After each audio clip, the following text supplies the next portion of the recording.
क्या बीजेपी बांकीपुर अपना गढ़ बचाने में सफल हो पाती है या नहीं। बांकीपुर विधानसभा उपचुनाव में प्रत्याशी बदला है और ऐसे में अब भारतीय जनता पार्टी ने नीरज सिन्हा पर दांव खेला है। क्या यह प्रशांत किशोर को टक्कर दे पाएंगे। नमस्कार, द इंडिया टॉप देख रहे हैं, मैं हूं अखंड ज्योति। देखिए, भारतीय जनता पार्टी ने अचानक से बांकीपुर विधानसभा उपचुनाव में प्रत्याशी बदला है। दरअसल पहले अभिषेक बंटी और अब नीरज सिन्हा पर भारतीय जनता पार्टी ने दांव खेला है। दरअसल अभिषेक बंटी नामांकन करने के बाद अचानक से पारिवारिक कारणों का हवाला देते हुए चुनाव लड़ने से इनकार कर दिए हैं और ऐसे में अब भारतीय जनता पार्टी ने नीरज सिन्हा पर दांव खेला है। नीरज सिन्हा बूथ स्तर के कार्यकर्ता हैं और उन्हें विधानसभा उपचुनाव में भारतीय जनता पार्टी ने अचानक से प्रत्याशी बना डाला है। देखिए, जिसके बाद अब चर्चा इस बात को लेकर भी हो रही है कि क्या यह प्रशांत किशोर को टक्कर दे पाएंगे, क्योंकि वह प्रशांत किशोर जो मजबूती के साथ एकमात्र सीट फिलहाल बांकीपुर पर लगे हुए हैं।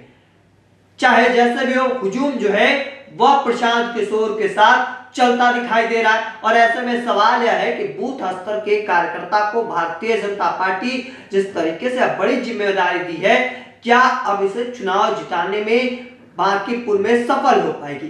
क्या बीजेपी बांकीपुर अपना गढ़ बचाने में सफल हो पाती है या नहीं, यह भी सवाल है। हालांकि दूसरी ओर चर्चा इस बात को लेकर भी खूब उठने लगी है कि आखिर भारतीय जनता पार्टी में क्या नीरज सिन्हा 12 वर्ष की आयु में ही सदस्यता ग्रहण कर लिए थे। क्योंकि भारतीय जनता पार्टी ने जो उनका बायोडाटा जारी किया उसमें यह जानकारी दी गई है।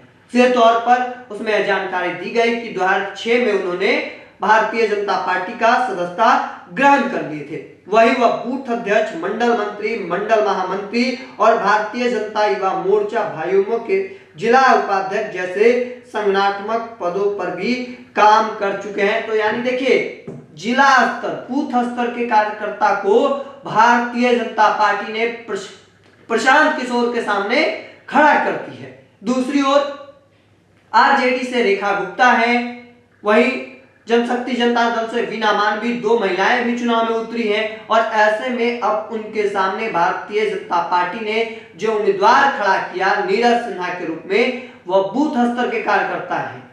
एक तस्वीर यह भी देखिए, जिस तरीके से वह लगातार उपचुनाव में प्रचार कर रहे थे और अचानक जैसे ही नाम का ऐलान हुआ वह भी चौंके। सब कुछ यानी सब कोई को भारतीय जनता पार्टी ने अचानक से चौंका दिया है। जब अभिषेक बंटी ने चुनाव लड़ने से इनकार किया पारिवारिक हवाला को देते हुए, तो उसके बाद चर्चा कुछ देर के लिए यह उठी कि क्या भारतीय जनता पार्टी किसी बड़े चेहरे पर दांव खेलने जा रही है। चर्चा कई नामों को लेकर उठा, आशीष सिन्हा, रणवीर नंदन, अजय आलोक। हालांकि एक बार फिर से भारतीय जनता पार्टी ने दूसरी बार चौंकाया कि वह बड़े चेहरे पर दांव नहीं खेल रही है, बल्कि एक छोटे कार्यकर्ता पर दांव खेलने जा रही है। एक पुराने कार्यकर्ता है, जो जानकारी सामने आई है और जो जानकारियां दी गई है। और ऐसे में देखिए, इनको लेकर जो जानकारी सामने आई कि नीरज सिन्हा का जो परिवार है वह बीजेपी और जनसंघ से पुराना संबंध रहा है। उनके चाचा स्वर्गीय नरेंद्र भारती जनसंघ के समय पार्टी के सक्रिय कार्यकर्ता रहे। वर्ष 1984 के बाद और 1984 में उनके निधन के बाद उनके सम्मान में पार्टी ने संबंधित मंडल का नाम नरेंद्र भारती मंडल रखा था। और देखिए, अब उन्हें कह सकते हैं कि उनके परिवार से संबंध रखने वाले नीरज सिन्हा को अब उम्मीदवार बनाया गया है बांकीपुर, उस सीट पर जो सबसे हॉट सीट माना जा रहा है। कहा जा रहा है कि पूरे देश की नजर इस सीट पर टिकी है, क्योंकि इस सीट से निकले हैं नितिन नवीन और जो बीजेपी के बॉस हैं। और साथ ही साथ यह बीजेपी का गढ़ वाला सीट रहा है।